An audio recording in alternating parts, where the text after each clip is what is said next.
have the diamond play button. So at the back, let's see what's the name.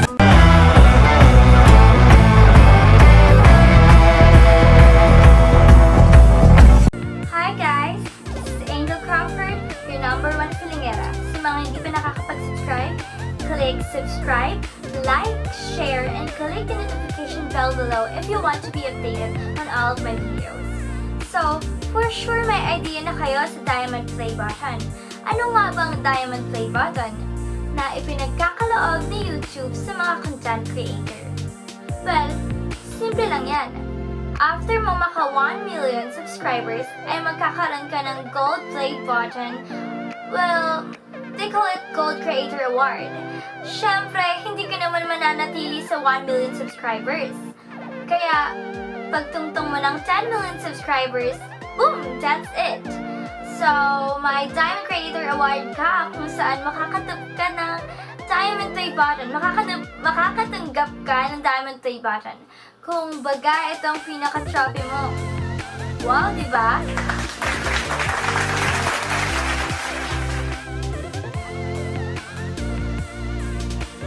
Sa ngayon, ang mga may Diamond Play Button pa lang sa Pinas ay ang abs-cbn Entertainment.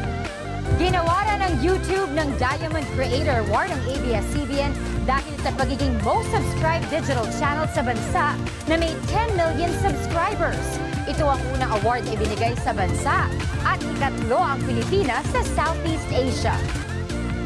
Diamond Creator Award. Ibinibigay ito sa channel na may 10 million subscribers. At dalawang YouTube channel ng GMA.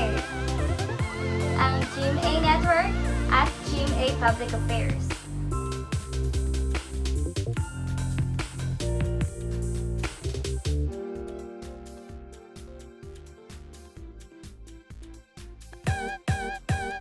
At ang kauna-unahang Pinoy vlogger na content creator na si Franz Kyle.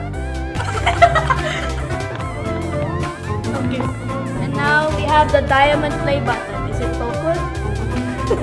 So at the back, let's see what's the name. Congratulations on passing 10 million subscribers. Transcan!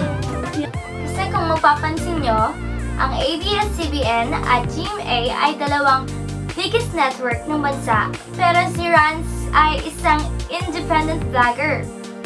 Ang galing niya, di ba?